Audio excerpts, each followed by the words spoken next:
first molars and second molars, lower second molars. This is the right side and this is the left side.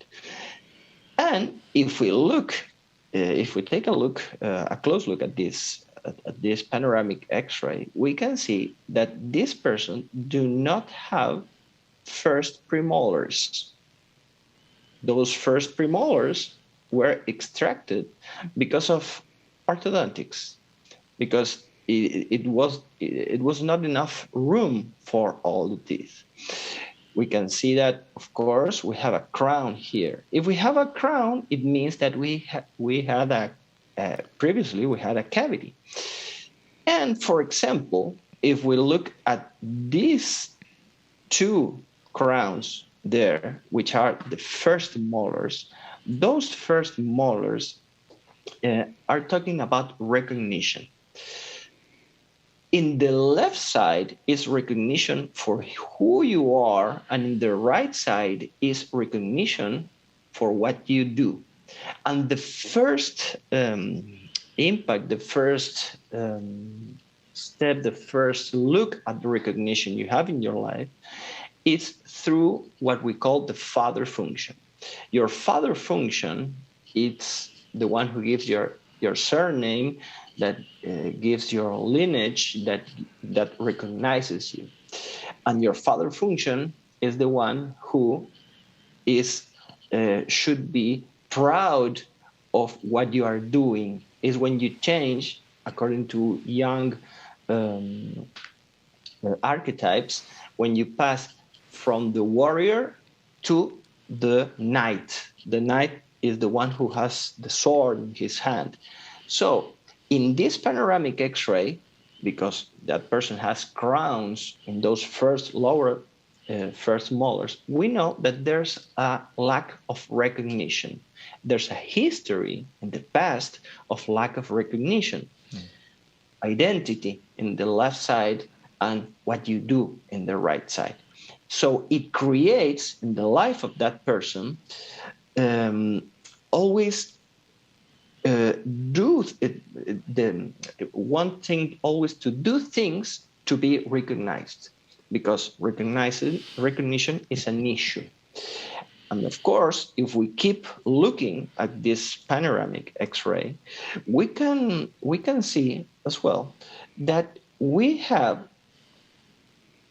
second molar crowns. Those second molar crowns, in the second molars, we have the fruit of what the first molar creates.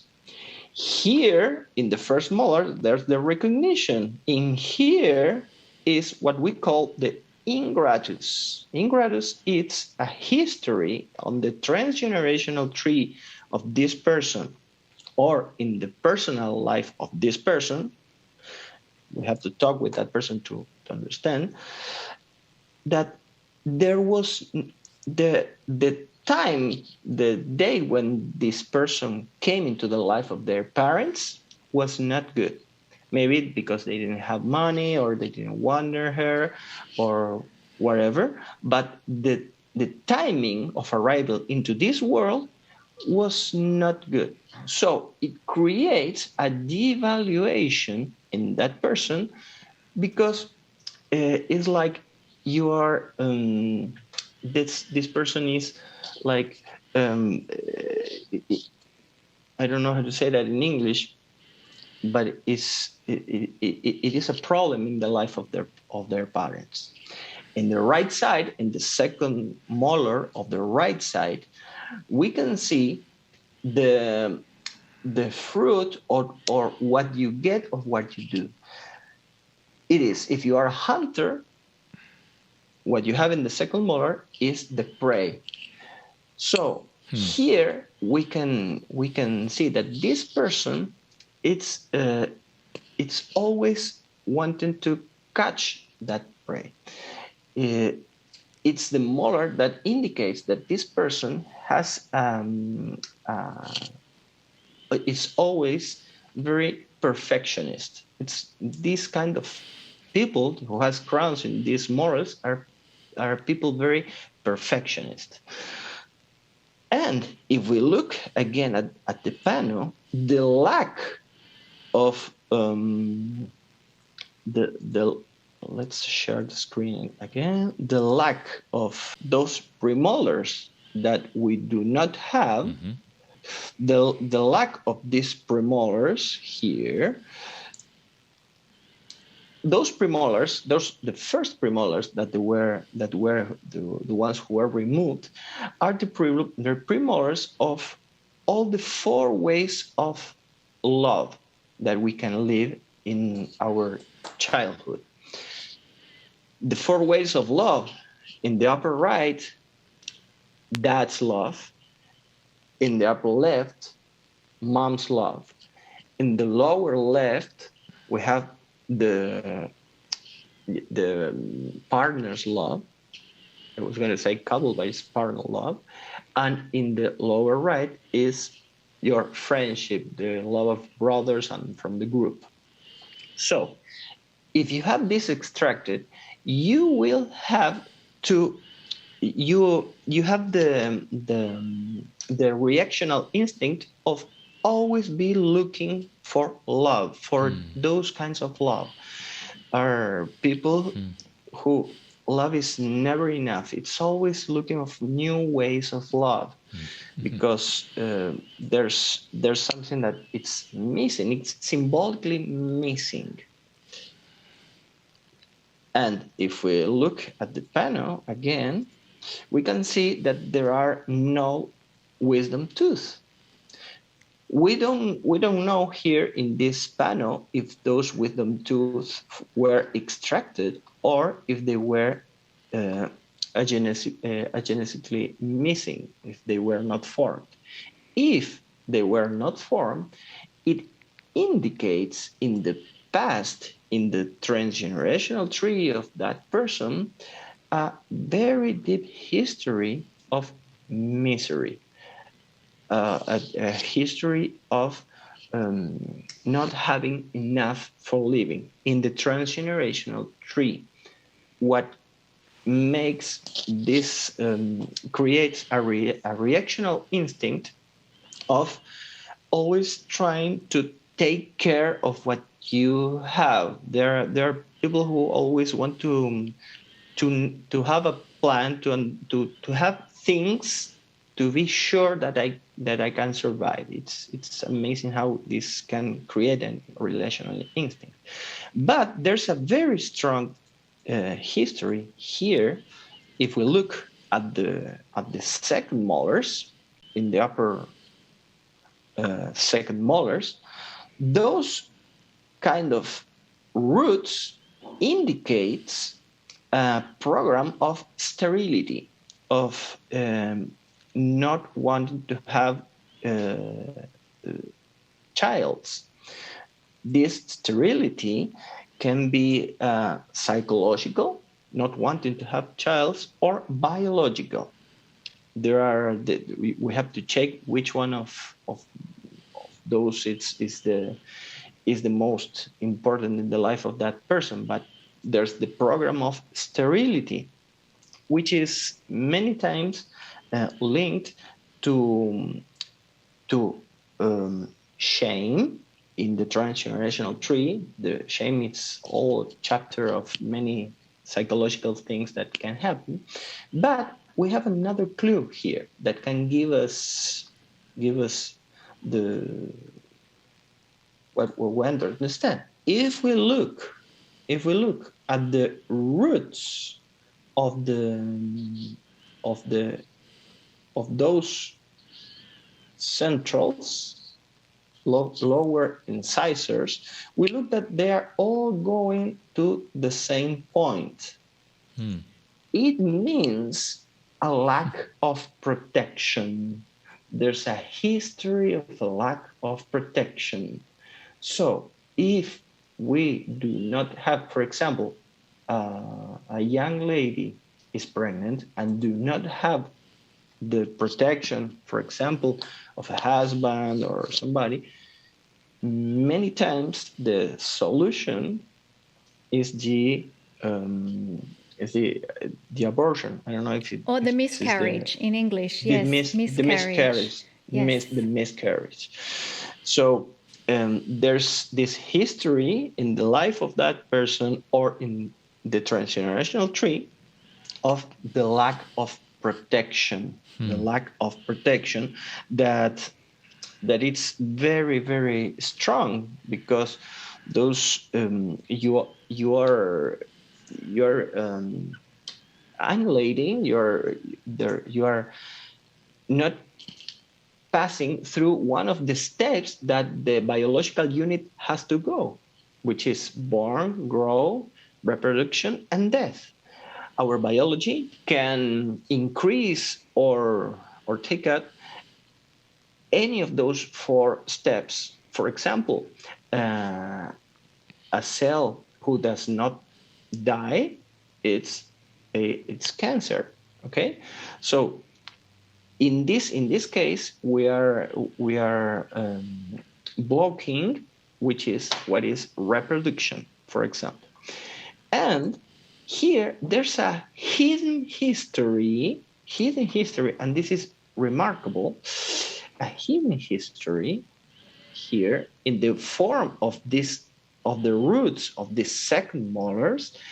It's what we call the fading twin. The fading twin. There's a history usually in the transgenerational tree of the hidden twin. There's many of the pregnancies starts like twins, and just one finish all the way, but many times there's a history of a brother or a sister who was lost. So this gives to that person the reactional instinct of always trying to look for the perfect match in everything. In everything should have a perfect match, and it's if you link this with the perfection, this person is, oh my goodness, very, very strict in many things. So, and we have histories of, for example, cavities. We have here we have the image of a cavity. Here, there's an image of a cavity. This cavity, specific cavity, has a conflict. It's a conflict lived by this person, like a lack of I don't know how to say, to work with somebody or with a group. There's a conflict in the past of that person of having been rejected from a group or from somewhere where she had to collaborate with. So if we look at all the panoramic of this person, if we know that we have first and second molars, those in the lower jaw with crowns, we also know that in the life of that person, abandonment has been an issue. Abandonment, like exiled in the right side and rejected in the left side. So with this diagnostic of all the things that this person has as reactional instinct in the relational life, we can understand how this person constructs or deals with his own personal and relational life. So we can understand where to go and what to heal through just looking the panoramic X-ray. I don't know if we can talk about this panoramic or any panoramic during hours, but this is just for you to see all the things we can see in a panoramic X-ray. I have a question. You mentioned also ancestry. Is there anything you can see there that talks about ancestry? Yes, the roots talks about the conflict of our ancestries, this transgenerational tree. So we know that this fading twin, or for example, this person has a history in the family of resistance, of it's like being the only one being against something. We have many things. For example, in the roots of the canines, this panoramic X-ray, let's show it. In the panoramic X-ray here, we can see something that is very remarkable. That is the way those roots of the canines, of the lower canines, are like in a curve, okay? This means that there's an ancestry who needed to recover a territory. It can be a real territory, or a land, or a symbolic one. So, and this creates as well a relational instinct in this person.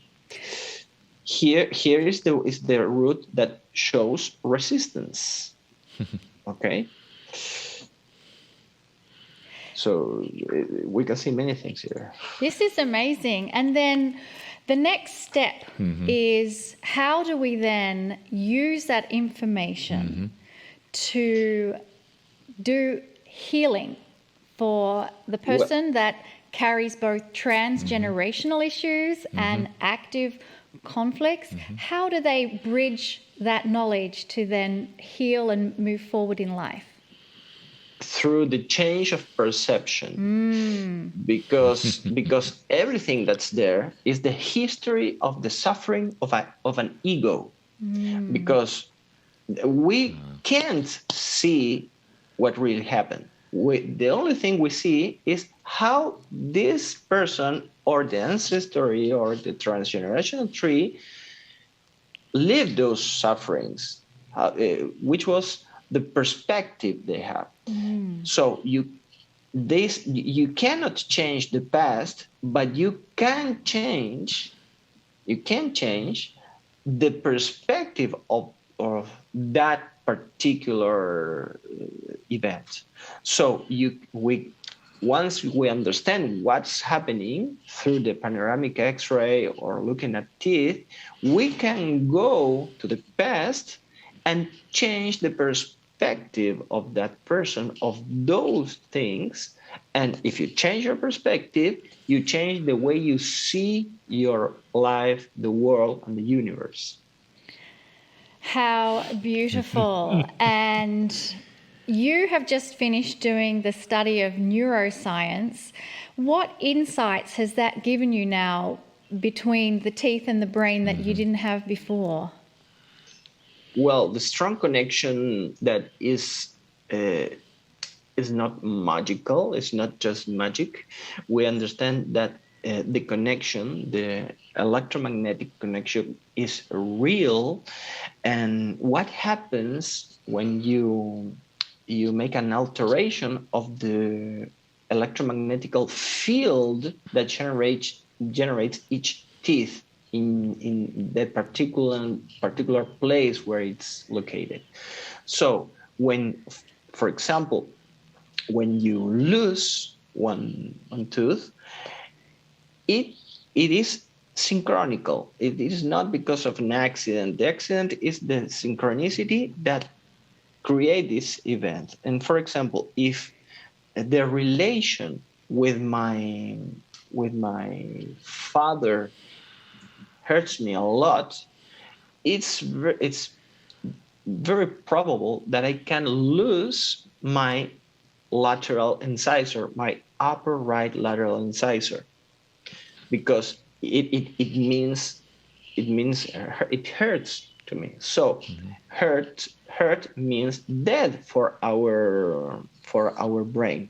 So it will take out, using synchronicity, the, the thing that makes you hurt, which means death.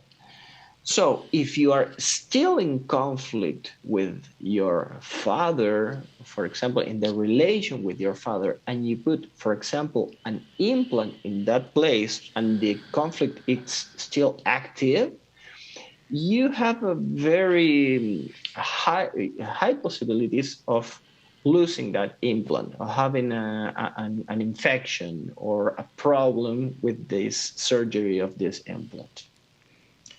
So it everything comes from the alteration of the electromagnetic magnetical field of that part of our mouth that has a symbolic representation in our brain.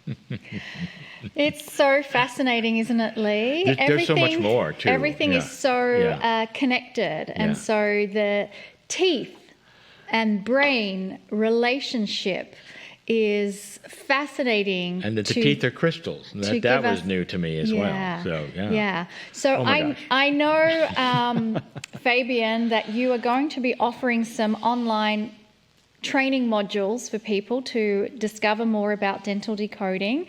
If this is your first introduction to Fabian, please go into your portal replays and go to December 20 of 2020. That's where you'll see the first interview we did with Fabian. But we want to invite you to go to the website that you'll see in the chat and also on the replay page. Look down for the link, because that's going to give you the information where you can register for one of those online training modules that Fabian will take you through. Any last words from you, Fabian? Well, it's a fascinating world, this world from the dental decoding, and it is not just for dentists. I am a dentist, but most of my students are not dentists. This is a personal journey. This is a journey of self discovery. So, if you want to enter in this world, join us.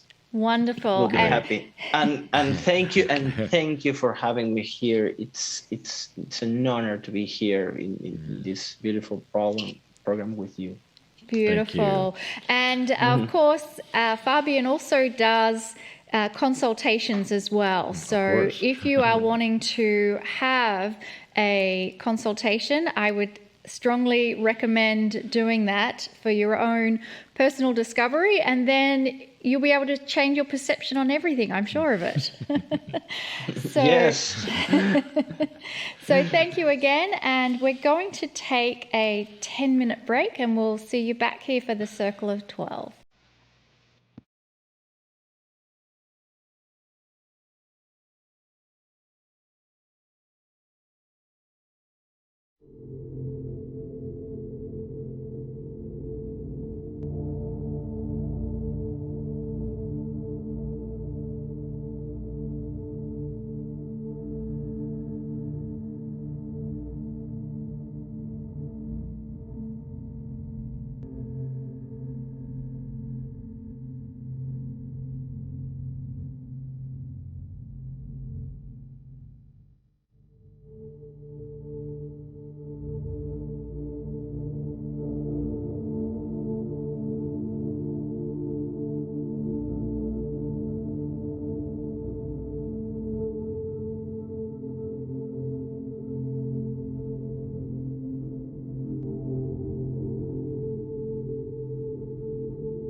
Hi, everyone. Welcome back from break. I just want to make a comment on Fabian's presentation, and this is something that we don't normally do, but this important to us, is that that whole presentation, that whole idea of biological decoding might be new to you, especially the dental part, and how much can be revealed from that panorama of someone's mouth.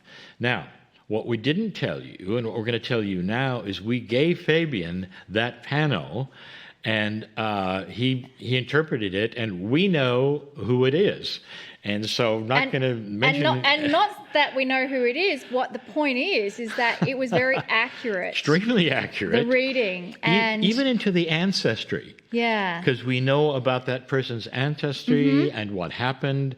It's not just uncanny.